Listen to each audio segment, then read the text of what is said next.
소쿨극장의 소리내어 읽거나 눈 감고 듣기 코너입니다. 오늘은 조선시대 편지 두 통 속에 올립니다. 이번 주는 우리가 배워야 할 조선시대 사람들의 진솔하고도 절절한 부부 사이의 사랑에 대해서 보겠습니다. 편지는 두 통입니다. 한 통은 선비 안민학이 죽은 아내 곽씨에게 보내는 사랑과 절통함이 담긴 편지이고, 다른 한 통은 원희 엄마가 죽은 남편 이응태에게 보내는 절절한 사랑과 호소가 담긴 편지입니다. 두 통의 편지는 모두 한글로 쓰였으며 400여 년이 지난 후 발견됩니다. 좋은 글로 보답하겠습니다. 구독과 좋아요 부탁드립니다. 안민학 애도문은 1576년 5월 10일 아내 곽씨를 입관할 때 남편 안민학이 넣은 애도문으로 400여 년 후인 1978년 묘를 이장할 때 무덤 속에서 발견되었습니다. 아내 곽씨는 13살 어린 나이에 가난한 선비의 집에 시집와서 갖은 고생을 하고 산후조리를 잘못하여 병을 얻었다가 다시 유산하는 바람에 병이 깊어져 일어나지 못하고 23살 어린 나이에 죽습니다. 아내에게 보내는 편지 형식으로 된 이 글은 고생한 아내를 잃은 조선 선비의 슬픔과 아내에 대한 애틋한 정을 느낄 수 있는 글이라는 것에 남다른 가치가 있습니다. 더하여 사대부인 안민학이 아내에게 한글로 된 편지를 적었다는 것은 그만큼 아내에 대한 그의 사랑과 배려가 깊고 진실했다는 것을 보여줍니다. 그런 의미에서 현재의 우리를 부끄럽게 만듭니다. 남편 안민학이 아내 곽씨의 영전에 고하오. 나는 이민생이고 당신은 갑인생으로. 정묘년 16세 되던 날에 혼이 나니 그때 나는 25살이었고 그대는 13살이었소. 나는 아버지 없이 자라난 가난한 과부의 자식이었고 당신 역시 가난한 과부의 자식이었소. 그렇게 우리가 만나니 그대는 아이였고 나는 어른이었소. 나는 어려서부터 독실한 선비의 뜻을 배우려 하였고 부부유별이 사람의 큰 돌이었으므로 당신과 가까이 지내지 못하고 항상 거리를 두었소. 그러니 그대와 정답게 말 한마디 나누고 밝은 곳에서 같이 앉아 밥 한 끼 먹은 적이 있었으리요. 나는 당신에게 밤이나 낮이나 늘 가르치기를 어머님 받들어 모시는데 온갖 정성을 다하고 지아비의 뜻을 순종하고 따르는 것이 부인의 도리라고 하여 이르던 시간이 10년을 함께 살면서 바라는 것이었소. 당신이 내 뜻을 안이 받들고자 할까마는 가난한 집에 과부 어머님 위에 있었고 나는 항상 세상 물정에 어둡고 옹졸하여 집안일을 제대로 챙기지도 못하였소. 그런데도 외로운 시어머님 봉양하는 정성이 지극하였으니 이것을 어찌하오리까.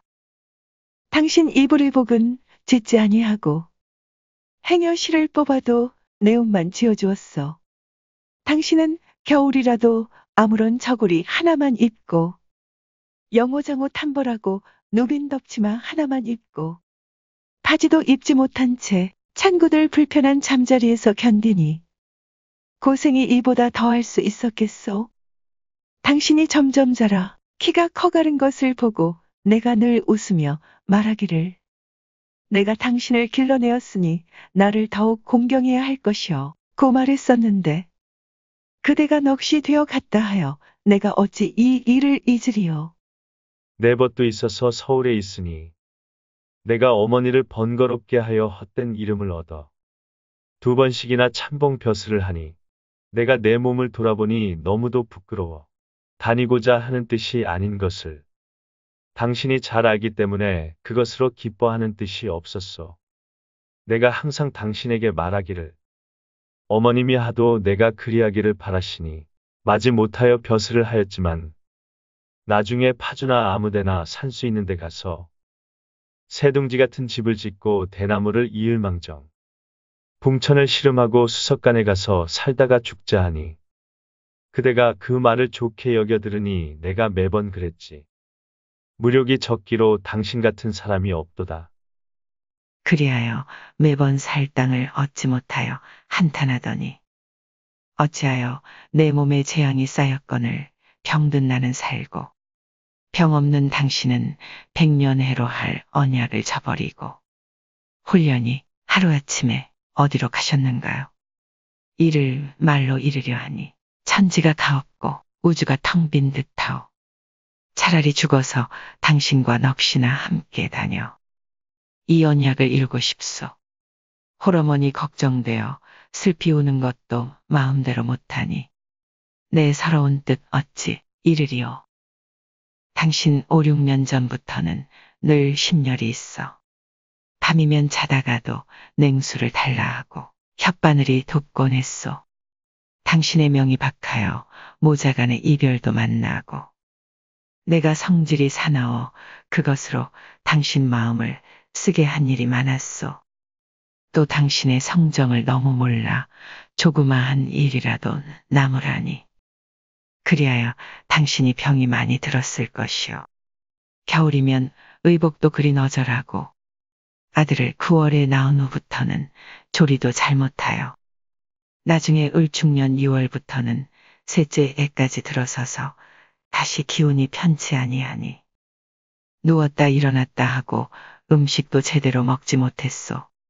나나 그대의 어머님이나 택이라 하여 또 아들일까 하여 기뻐 말하니 그렇다고 하더니 그러므로 나를 믿어서 약을 제때 쓰지 못하고 그해 8월 추석 때 홍주 아버지 묘에 제사를 지내러 가서 그로 인해 유산하고 9월 20날 후에는 그대의 병이 심해져 있으니 그제야 진짜 병인 줄 알고 의약을 시작했지만 당신이 약을 아니 먹으니 가까스로 인삼과 형계산 30첩 넘게 먹었으나 이미 병이 깊어 이기기가 어려웠소. 그대의 명이 그만한 것도 인력으로 어찌할 수 없지만 그리 병들게 한 것도 내가 남편이 되어 잘못한 탓이요. 나의 이 말에 어떠한 넋이 대답할까? 자식이 둘이 있으니 딸이 가게를 꾸릴 것이요. 아들이 제 목숨이 길어 살아나면 이는 당신 비록 죽어도 당신을 이어가고 우리 다 죽어도 자손이 있어 제사를 지낼 것이니 조금 위로가 되어. 죽지 않고 살아있으면 사나이가 일생 서러워하면서 그냥 살까? 내 뜻은 자식이 있으니 그대 3년상을 지내고 양첩을 얻어 그대 자식들에게 후에 어려운 일이 없게 하고자 함이요. 하지만 늙은 어머니가 계시니 이 일을 끝내 내 마음대로 못할 것 같소. 그러나 반드시 내 뜻대로 3년을 기다리면서 장가를 곧 들지 않으려 할 것이요. 당신을 위하여 한 해 동안 상복을 입으려 하오. 첩을 얻거나 장가를 든다고 하여도 빨리 아니하고 상복을 벗은 후에나 할까오. 아들이 살아나면 당신의 조상 봉사를 오로지 맡기고 그대가 남긴 기물을 오로지 두 자식에게 주고 나는 쓰지 않을 것이요. 그대 죽을 때 유언하길 파주에 당신 친정아버님 분묘 근처에 묻으라 했소. 나 죽은 후에는 홍주 선영으로 갈 것이요. 이제 그대를 아버님 곁에 묻을 것이니 내가 죽기 전에 그대는 고운이 돌 것이고 파주는 너무 멀어서 아주 버릴 듯하지만 당신 임종 때 이르던 말을 조차 파주에 장사 지낼 것이지만 나는 그곳에 들기 어려울 것이오. 내가 죽어 홍주로 가면 아들이 어버이를 제각각 묻는 것이어서 우린들 죽어서나 한 곳에 갈까. 이 일 이제 필치 못할 것이오. 병든 내가 일이 망극한 죽음을 보고 얼마나 오래되어서야 죽을꼬. 죽지 않거든 적이 꿈에나 자주 보이고 서러운 뜻을 내게 이르소. 그대 어머님을 향해 그대 맡기고 조금이라도 마음을 덜까. 다른 자식들을 기르면 그대 생각을 아니할까. 그대 어머님과 자식들은 내가 살았으니 어련히 할까. 잊고 가셨음이 망망하고 서럽고 그리운 정이야 평생을 잊는다고 해도 끝이 있을까요? 이제 처리하는 일만 말하겠소. 이젠 말도 가득 차서 없으니 자세히 보소. 승지 아주버님과 장령 아주버님께서 많이 도와주셨소. 벗들도 진정으로 돌아보네요. 말을 여기서 그치고 길고 서럽게 우는 것을 그치고자 하오. 병자년 5월 초열흘날 입관 때 이 편지를 넣습니다. 원희 엄마 편지는 남편 이은태를 잃은 아내가 그녀의 슬픔을 한 장의 종이에 써서 남편의 관속에 넣은 것입니다. 남편을 잃은 젊은 아내의 사랑과 슬픔이 오롯이 배어 있는 이 편지는 수백 년의 시간을 뛰어넘어 읽는 사람의 마음을 적십니다.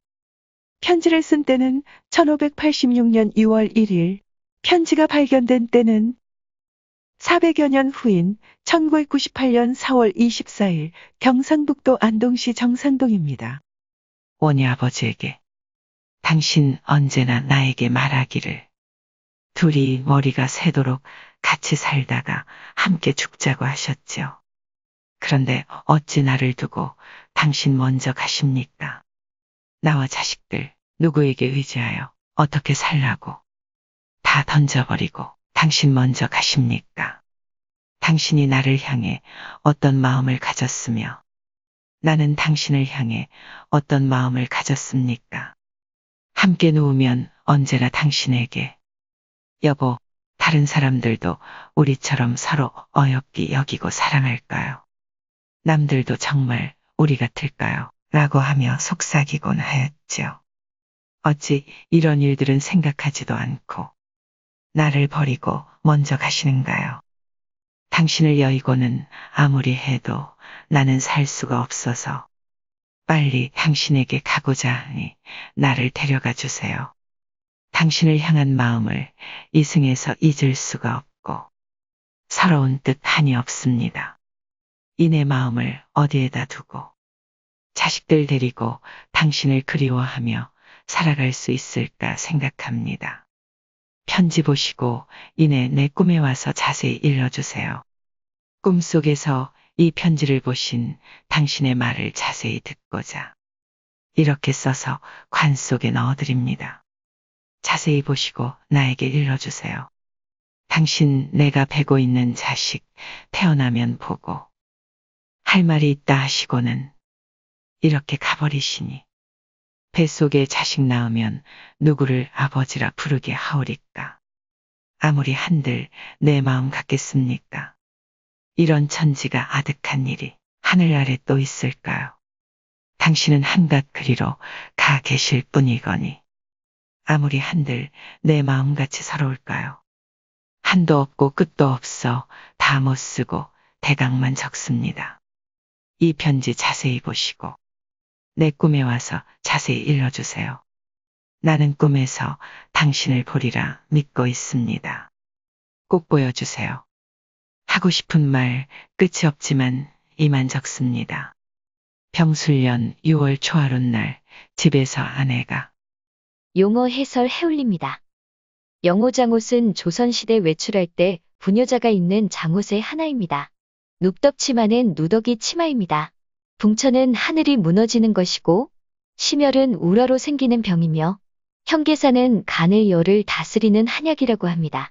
양첩은 양인의 딸을 첩으로 삼는 것이고 기물은 재산입니다. 고호는 외로운 혼백을 말합니다. 참고 문헌 및 자료 출처 소개 올립니다. 백두현 교수가 지은 책 한글 편지에 담긴 사대부가 부부의 삶과 정창건 교수가 지은 책 조선의 부부에게 사랑법을 묻다를 참고 인용했습니다.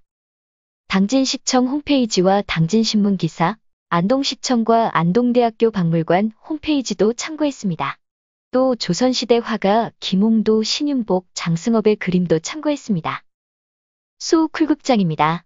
다음 주 토요일에 뵙겠습니다. 다음에 뵐 때까지 안녕히 계십시오. 고맙습니다.